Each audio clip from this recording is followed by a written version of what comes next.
9, 8, 7, 6, 5, 4, 3, 2, 1. Let's go. Oh, this is going to be a show, people. Here we go. New York, Illinois, and many others getting rid of their mask mandate. What's coming from the White House? What's the new news? Nancy Pelosi in some heat, and more. But let's get into it on the Derek O'Shea Show. Welcome to the Derek O'Shea Show, where we discuss culture, news, politics, and more. Sit back, relax, and I hope you enjoy the show. Be sure to tell your friends and family about the revolution.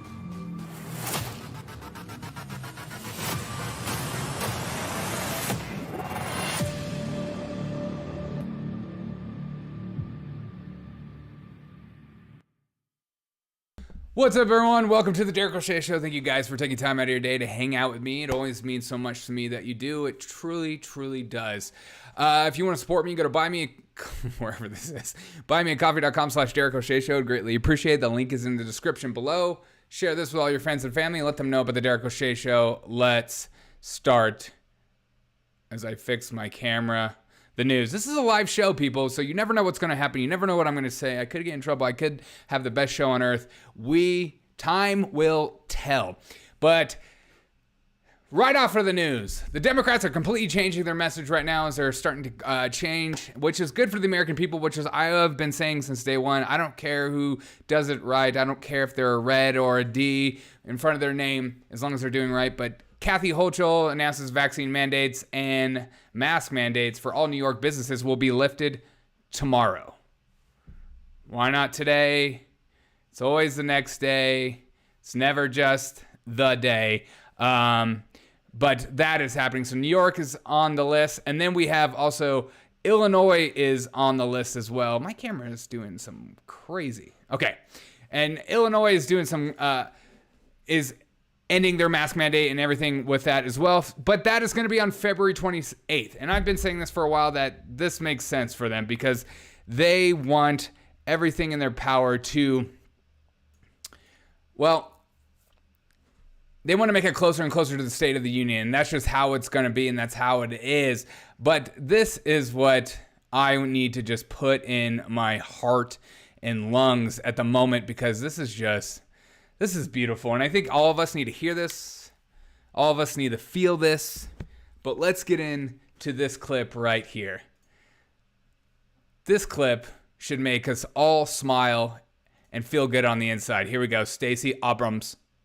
Do you think it's time to lift these mask requirements in schools? Would you lift them if you were governor of Georgia? I'll have what she's had. COVID hygiene is going to be a point of debate for a very long time, and we can only follow the science and follow our circumstances. Unfortunately, in Georgia, we're not at a place where that conversation is ready because we have one of the lowest vaccination rates in the country.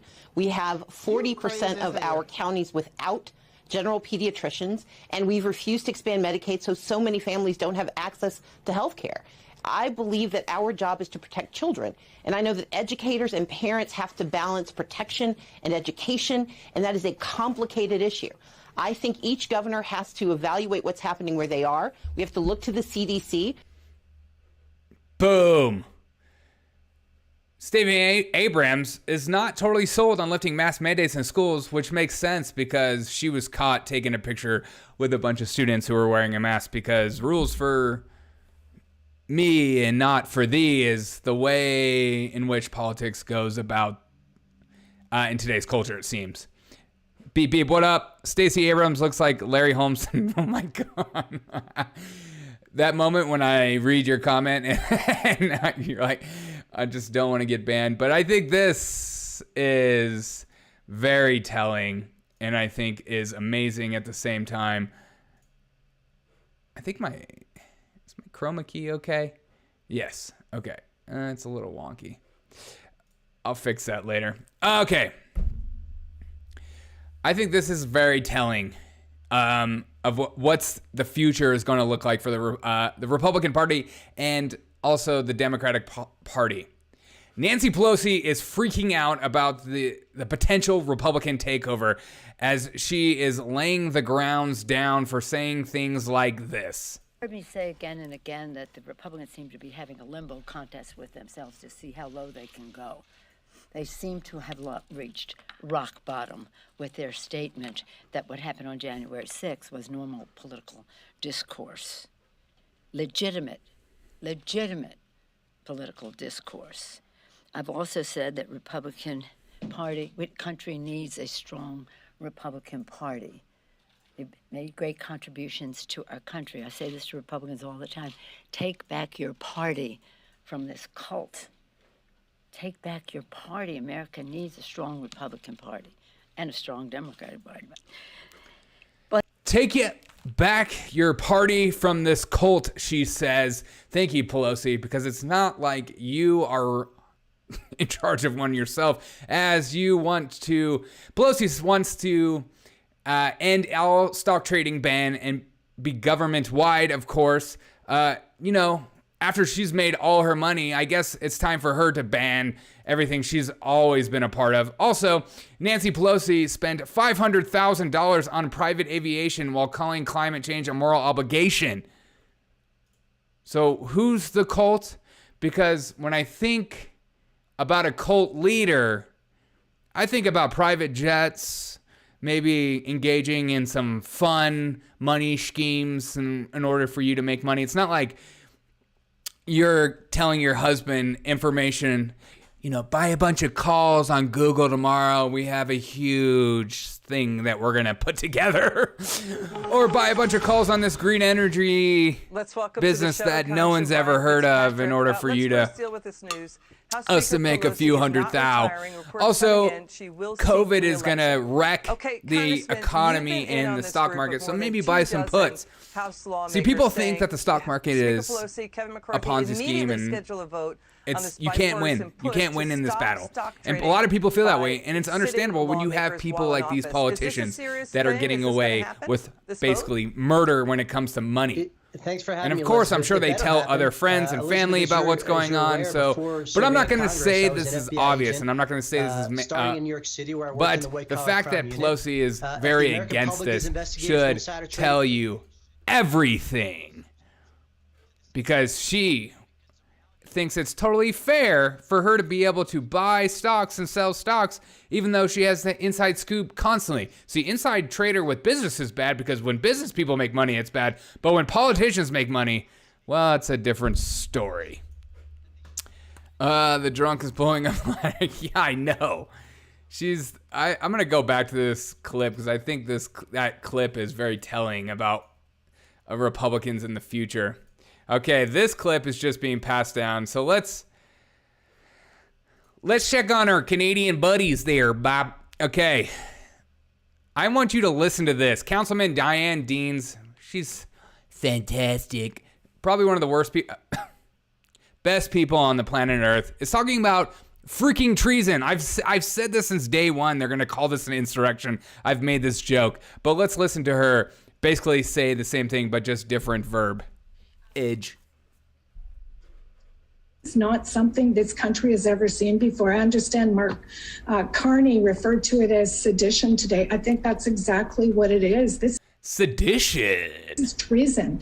Treason, sedition, treason. I'll have crazy for 500. Exactly what it is. This is treason. This is way bigger. This is a group of well-polished professional people that are trying to overthrow the government of democratic. You know when you're lying and you can't even make up real words in real time because you're just like, I don't even know what I'm saying. These are well-polished truckers. That sounds borderline sexual. The elected government of this country. This is not, it's not a target on the city of Ottawa. It's much bigger than that. It's really an insurrection. It's an attack on our democracy. She said it. She said the word. She said insurrection.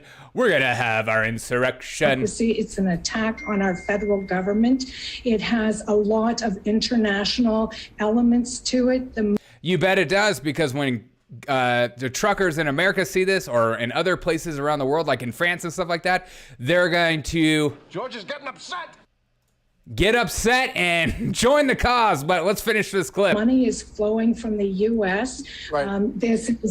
This conservative base, including people maybe like Elon Musk, I'm not sure, $69 was very telling. It could have been him. These conservatives are helping these people stay and push for healthcare freedoms. Right out of the Trump playbook. You're right. Thank you in the chat. Beep, beep. She is scared and word vomiting, and she doesn't even know what to say anymore. It's like, this is an insurrection. This is people. This has huge implications. These people are well-polished machine, and it's the George Boros. I don't know. These people have lost the plot, mate.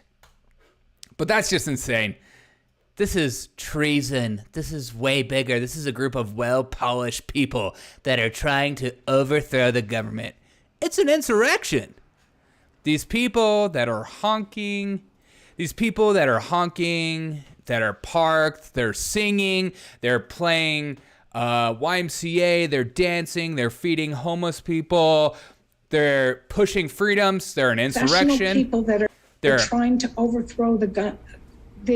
The government.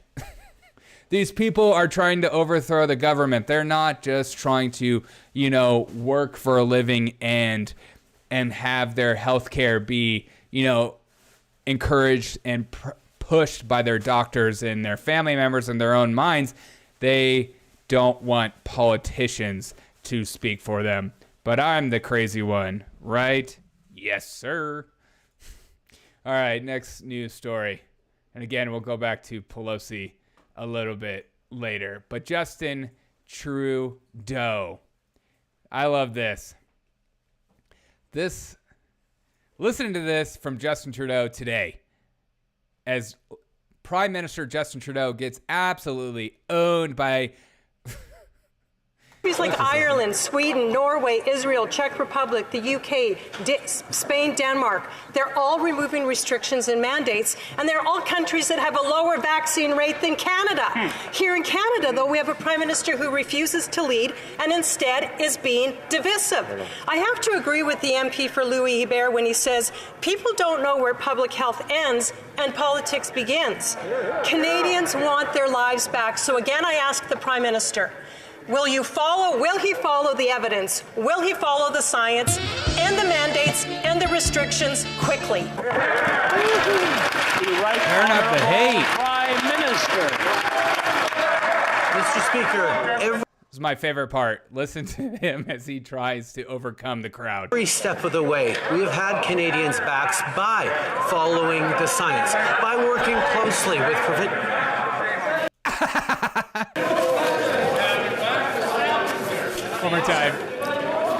One more time, because you need to put it in your heart and lungs, in your mind, and just hear this as he jumps to his narrative talk, his top-down information of something he's said 100,000 times over and over again, but yet he decides to continue to rhetoric as opposed to just talking human to human or having a conversation with people with different opinions. He just goes right to his script. Mr. Speaker, every step of the way, we have had Canadians' backs by following the science, by working closely with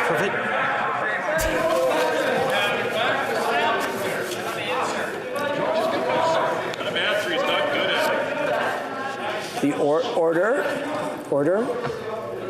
Now, the honourable leader of the opposition asked a question. She's trying to hear, but she can't hear it above all the...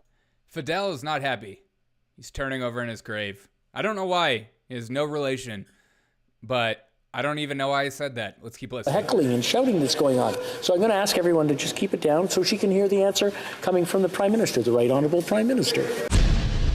The Right Honourable Prime Minister. Oh, there's nothing right or honorable about that dude. As he... I mean, my heart goes out to Canadians, and I love what they're doing to him and what's going on. Here's another clip Another clip of Justin. Not proven, though. So I love that people are triggered by that, but let's keep listening to this. This is from Justin. New clip today. Vaccine mandates, and the vaccine mandates, and the fact that Canadians stepped up to get vaccinated to almost 90% ensured that this pandemic didn't hit as hard here in Canada as elsewhere around the world. We stayed focused on following the science, on promoting public health rules, and Canadians stepped up in their communities. They stepped up for their frontline health workers. They stepped up for each other, and Canada has never been so strong and together as we are now. Canada has never been so strong and together as we are now. And honestly, I agree with him. But they're all against you. And they're against your mandates. Shout out to all the new Canadian followers that I've just recently gotten. Love you. Oh, Justin. He's basically a content creator or somebody that works at a news agency and has been given a script and he just reads from the script. There's nothing authentic about this language. I like the beginning. Mandates and vaccine mandates and the fact. Oh, I just can't do it with him anymore. I'm excited that he's losing so rapidly fast, and it should make your heart smile and make you be encouraged for what's to come for Canada. Maybe you guys will have a government takeover for freedom. We virtually signal so hard for Canada. Yeah. Oh, I mean, seriously, Justin, I don't understand how people like him get elected into office. That just seems so fake to me. I don't get it. I know he's a smooth talker and he has emotion while he talks, but nothing about him makes me excited. Okay. Here's another clip right here. So the CDC is changing their language. Democrats are changing their language in states. Democratic states are getting rid of mask mandates, even for children in schools and stuff like that. And the White House doesn't know what to do. I bet they feel like a lot of these governors are going against their better guidance and making them look bad. And they are not happy, as George would say. George is getting upset. But they don't know how to speak well of what's going on with their own party because people are freaking out and they are worried about the election coming out, as Pelosi just said that Republicans are a cult or whatever, because she's so freaked out by the idea that, especially all these new populist Republicans, they're so freaked out that people are going to put America first instead of their own wallets. But let's listen to Jen try to figure out and because parents are confused right now. Like, you might be a parent. You might be like, is my school going to be off the mask mandate, or they're not going to be on the mask mandate? And then people on the left, especially, who have been just saying, we're just going to follow the science. But then when all these governors change, they don't know what the science is anymore, and they don't know how to speak well of this. So a lot of my friends that are on the left are confused. They don't even know what to do anymore as people are getting rid of mask mandates because they've been so comfortable with being told how to live. And so Jen has been asked this question about the CDC, and this is her response, and I think it's very telling. Go ahead. Jen, given that the CDC guideline still remains that masking is recommended in schools, if you are a parent, a teacher, a student living in a state where that is no longer recommended, should you still follow the CDC guideline? Yes. Yeah. So even if the state is not requiring that you wear masks in the schools? Well, this is where we would advise any American to follow the CDC guidelines. And as Dr. Walensky said, and you referenced, they're constantly evaluating, right? Because the data is changing, the science is changing. So don't listen to your governors, listen to the CDC. So now you're going to have a split between people who are just over this whole thing.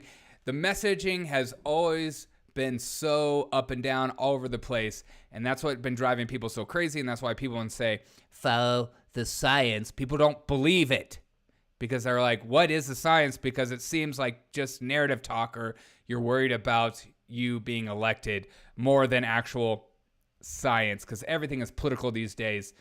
You know, they'll take anything. They'll take any issue. They don't care what it is. They'll take any issue and make it political. It doesn't matter if it's a racist issue, economic issue, or science now. Science is very political. And to say otherwise is to be disingenuous. That's hate speech. All right, next question. All right, we're going to get into this story. I think this is one of my big stories for the day because I feel like this is one of these stories that you got to be careful of how you speak and in the language you use because this is a very touchy subject for a lot of people, but I think it needs to be handled well. And so I'm going to come at this at the most logical way forward as possible, and I hope you appreciate that. But Pete Buttigieg claims that Florida's bill to protect women's sports could lead to more suicides. And there's a lot more in this bill than just, okay, so the conservatives they're only talking about the protect women's sports bill. But there's more to that. As always, you know how the mainstream media does, or the corporate media on both sides. They like to take little snippets and make it the whole thing. So let's get into Pete saying this first, and then I will read about the bill. I do want to ask you about Florida's Don't Say Gay bill. Your husband, Chasten, is speaking out against the legislation. He says, in particular, that it could lead to more suicides among LGBTQ youth. President Biden has slammed the bill as well. In your view, is this dangerous legislation? Absolutely. Yeah. And the reason is that it tells youth who are different or whose families are different that there's something wrong with them out of the gate. And I do think that contributes to the shocking levels of suicidal thoughts and suicide attempts among LGBTQ youth. You know, Chasten, my husband, pointed out that, you know, if our kids someday, some Monday morning come into class and you know, kids are sitting around, the teacher's got the morning circle talking about how everybody's weekends went, and one of them says, I had the best weekend with my dad's. Is a teacher supposed to say, no, we don't talk about that here? Yeah. You know, if it... Okay, this is completely emotional language, completely over the top, and as per usual, very political, and they speak in this way, so it pulls on your heartstrings, depending on what side you're on or what you believe, of course. Because that's all that politics is. They don't actually speak frank, because if they spoke frank, then people would actually have a debate or think logically about this issue. Now, I go into this story to pull up, like, what is actually in this bill that everyone is freaking out about, because that's important to talk about. And this is what's in the bill. A school district may not encourage classroom discussion about sexual orientation or gender identity in primary levels or in a matter that is not age appropriate. Or in a matter that is not age appropriate or developmentally appropriate for students. Okay, so anybody with a logical mind would say, oh, primary grade levels. So what's that? It's typically first grade through seventh grade. Should first graders be talking about gender identity, sexual orientation? Should they be talking about sex, period? And the answer to that question is up for debate, but in my eyes, I would say absolutely not. They are way too young to be talking about sex. I don't need a first grader. I think a lot of people that aren't in education or don't work around children can't actually visualize how young a first grader is or what a mind of a seventh grader is like. We don't need to be talking about this. But if a kid comes down and says, my two daddies had a great weekend, I'm sure the teachers are going to be like, there's a bill that you can't say that in my class. That's not going to happen. None of that's going to happen, of course. But should the teacher or school district or anything be pushing down actual study materials for gender identity in primary grade levels? And I think that is an absolute no. Now, and we can have that debate, but I don't think their brains are developed enough to even have a conversation about that kind of stuff. But that is another matter. They should be learning to, share their toys, be a good person.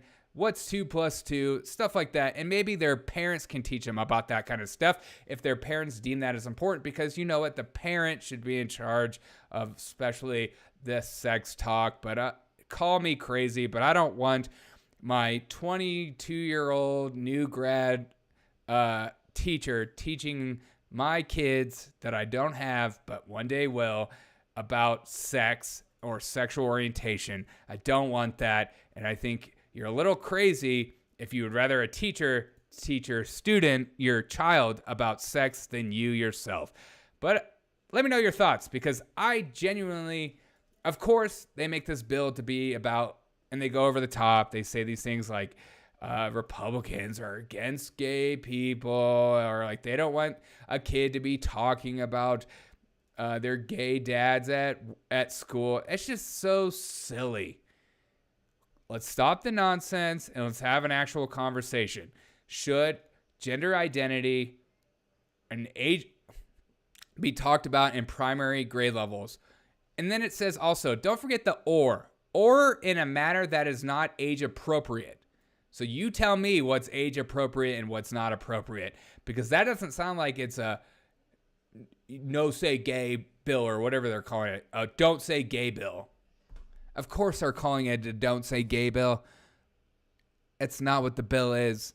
But this is why politics. This is why when you hear these words, you need to take a step back and think, what does this bill really entail?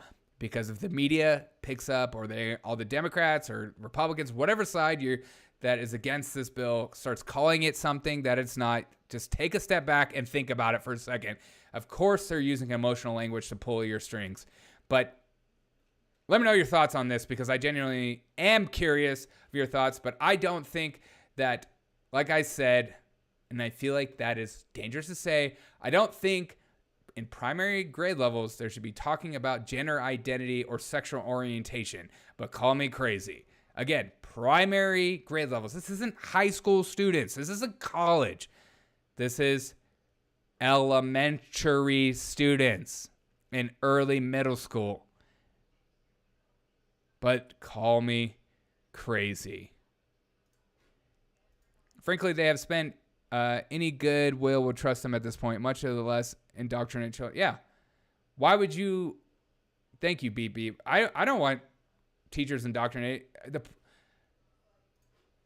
The anti-gay bill, don't say gay bill, or whatever the Democrats are calling it, of course, because it's not being genuine about it, as always.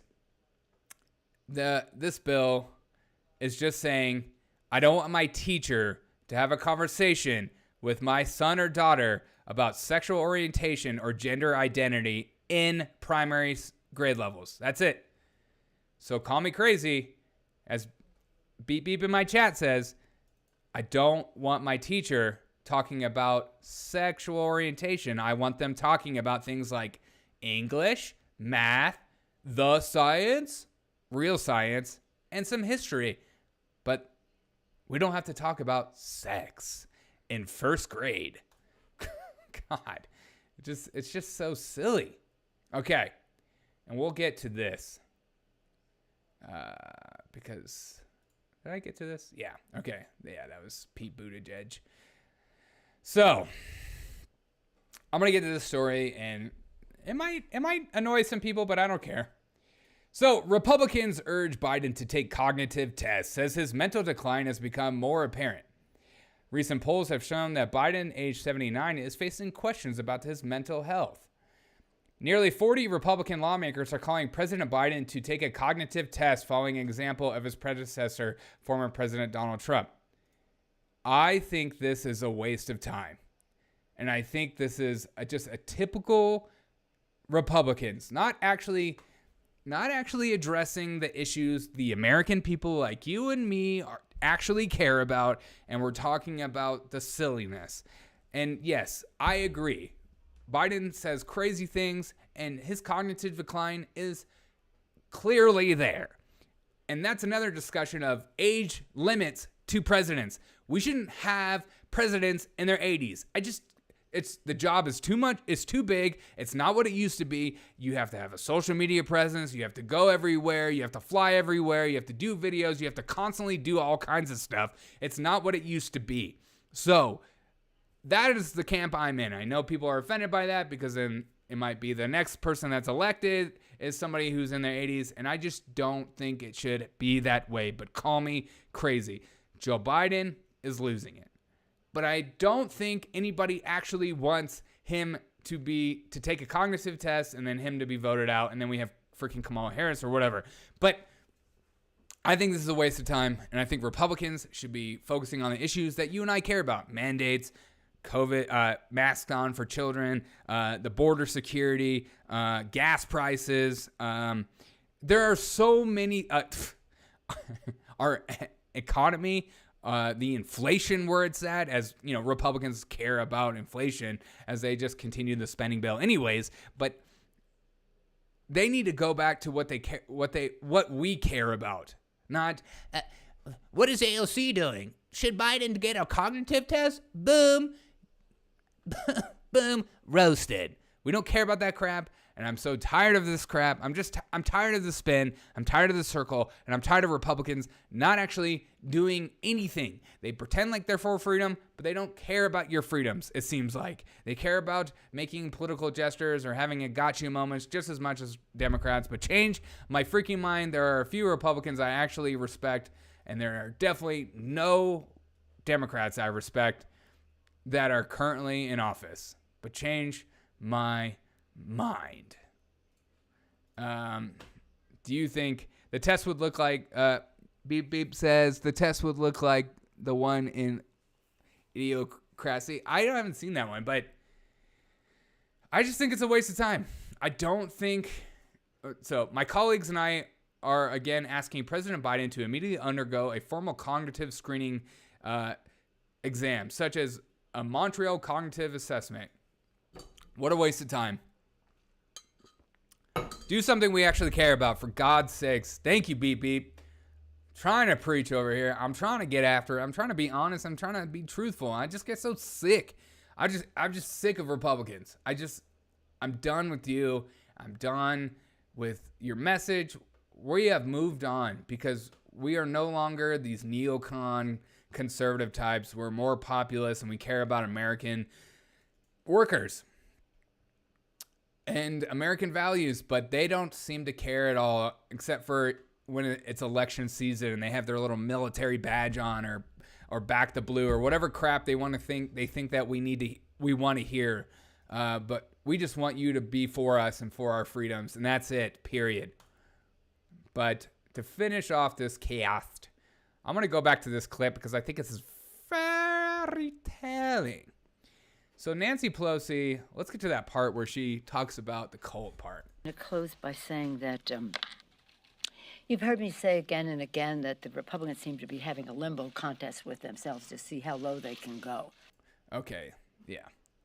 This clip right here from Nancy Pelosi, I'm going to finish this podcast with this. You've heard me say again and again that the Republicans seem to be having a limbo contest with themselves to see how low they can go.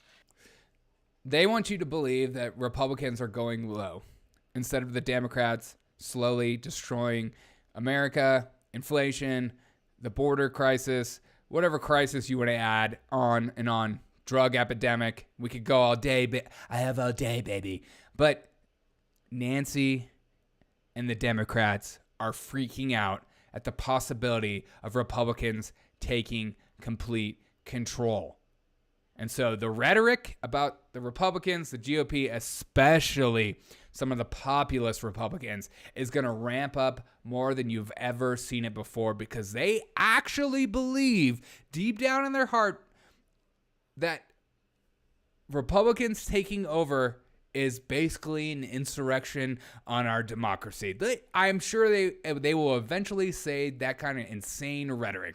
As Nancy Pelosi in this clip continues on to say, take back your party from this cult. And what cult are they talking about?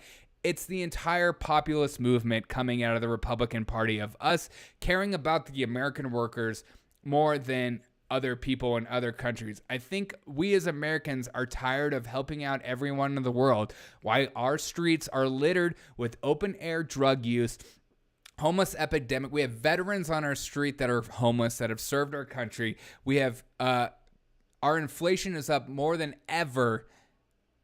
Your dollar is worth less. Yes, you're making more, but you're not making more in the long run. As always, we have a crazy housing epidemic as BlackRock continues to buy.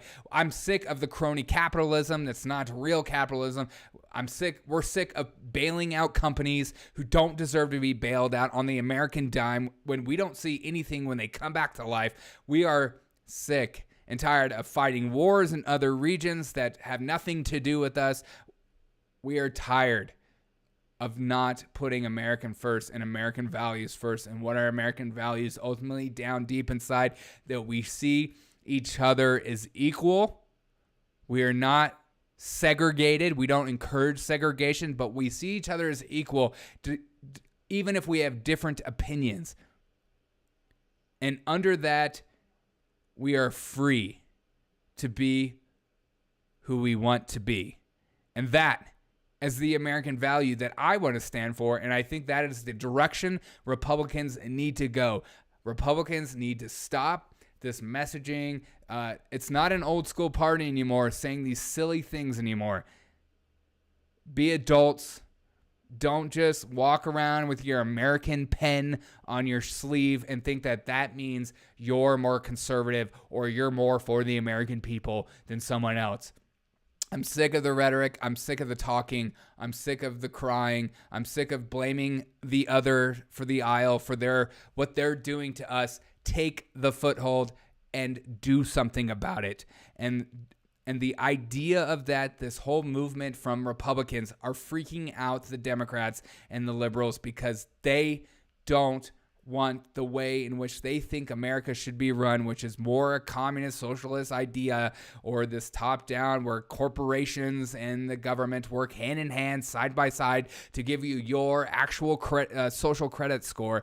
They are freaked out by that. They don't want you to have your own autonomy, which you are with your family, and you can dictate what your kids want to learn. They want your kids to be up for indoctrination, and for you to submit and follow the science, follow those in charge, because after all, you're too stupid to figure it out for yourself. But let me know your thoughts on that, because that is my ultimate idea of why Nancy Pelosi is freaked out by that. The actual idea of the Republic terrifies them, and that is 100% true. Thank you, Beep Beep. You over here preaching today. They are terrified of if you and I get together and we see each other eye to eye and see each other as human beings. They hate that. And they don't want that. And it's understandable because they won't be able to live the way they think they deserve to live. Cheers. Thanks everyone for joining me. Beep Beep, I appreciate you so much for getting in the chat and let me know your thoughts. I'm currently live on Twitch, YouTube, Facebook, and Rumble. Be sure to follow me on all those sources. I go live anywhere from 6 to 7 p.m. Eastern. I try to put it out a little early. I hope you guys have a great day. Beep Beep, I appreciate you for joining me. This has been fun. Tell everyone about the Derek O'Shea Show. Again, if you want to support me, go to buymeacoffee.com/Derek O'Shea Show. Buymeacoffee.com/Derek O'Shea Show. Link is in the description below. I do this because no one else would do it. I'm just kidding. Oh, gosh. I appreciate you guys. Have a great Wednesday. I'll see you tomorrow for the next episode of the Derek O'Shea Show.